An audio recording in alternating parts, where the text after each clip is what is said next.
ناظرین، آپ کو اس وقت بہت اہم خبر دینے جا رہے ہیں جو کہ ترکی سے آئی ہے کہ ترکی کے صدر رجب طیب اردوگان نے کہا ہے کہ اسرائیل کے ساتھ بہتر تعلقات چاہتے ہیں، لیکن اس کی فلسطین کے حوالے سے پالیسی ہمارے لیے ناقابل قبول اور سرخ لکیر ہے۔ خبر ایجنسی رائٹرز کے مطابق طیب اردوگان نے کہا ہے کہ دونوں ممالک کے خفیہ اداروں کے درمیان مذاکرات شروع ہو چکے ہیں۔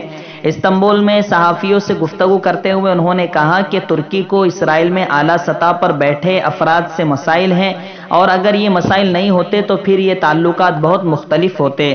طیب اردوگان نے کہا ہے کہ فلسطین کی پالیسی ہماری سرخ لکیر ہے، ہمارے لیے اسرائیل کی فلسطین کے حوالے سے پالیسی ناقابل قبول ہے، ان کا ظالمانہ کردار ناقابل قبول ہے۔ ان کا کہنا تھا کہ اگر اعلیٰ سطح پر مسائل نہ ہوتے تو ہمارے تعلقات بالکل مختلف ہو سکتے تھے۔ ہم اپنے تعلقات کو بہتر سطح پر لانا چاہیں گے۔ خیال رہے کہ ترکی اور اسرائیل کے درمیان آپس میں تجارتی تعلقات رکھنے کے باوجود حالیہ برسوں میں کشیدگی عروج پر پہنچی تھی اور 2018 میں سفیروں کو بھی واپس بلا لیا گیا تھا۔ ترکی مغربی کنارے پر قبضے اور فلسطینیوں کے ساتھ ظلم پر مسلسل اسرائیل کی شدید مذمت کرتا رہا ہے، اور تعلقات میں کشیدگی کی وجہ بھی اسرائیلی فورسز کی غزہ میں شیلنگ سے درجنوں فلسطینیوں کا قتل تھی۔ تاہم دونوں ممالک کے درمیان تجارت بدستور جاری ہے۔ رواں برس اگست میں اسرائیل نے ترکی پر الزام عائد کیا تھا کہ حماس کے درجنوں رہنماؤں کو استنبول میں پاسپورٹ جاری کیا جا رہا ہے، اور اس کو نہایت غیر دوستانہ قدم قرار دیتے ہوئے ترک حکام کو بھی تشویش سے آگاہ کیا تھا۔ یاد رہے کہ حماس نے 2007 میں فلسطین میں انتخابات کے بعد صدر محمود عباس کے حامیوں سے غزہ کا کنٹرول حاصل کیا تھا، اور اب تک اسرائیل کے ساتھ 3 جنگیں بھی لڑی جا چکی ہیں۔ ترکی نے غزہ میں امریکی صدر ڈونلڈ ٹرمپ کے امریکی سفارت خانے یروشلم منتقل کرنے کے فیصلے کے خلاف احتجاج کرنے والے فلسطینیوں پر حملوں کے رد عمل میں مئی 2018 میں اسرائیل سے اپنے سفیر کو واپس بلا لیا تھا۔ تاہم رواں ماہ 2 سال کے وقفے کے بعد نیا سفیر کر دیا گیا ہے۔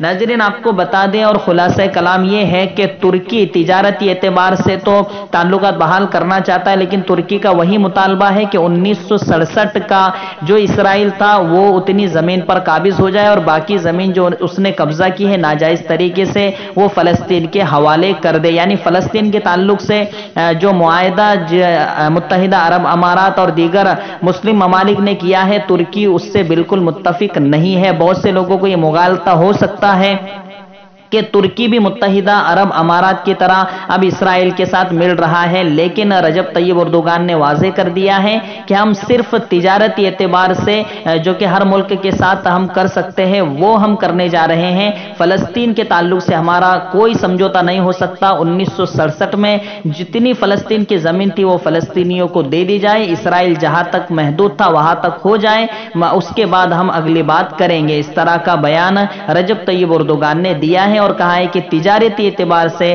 ہم لوگ اسرائیل کے ساتھ پھر سے بات چیت کرنے والے ہیں۔ ناظرین، امید کرتا ہوں کہ یہ خبر آپ کو بہت اچھی لگی ہوگی وضاحت کے ساتھ، تو ہمارے چینل کو سبسکرائب کیجئے، لائک کیجئے اور اپنے دوستوں میں شیئر بھی ضرور کیجئے۔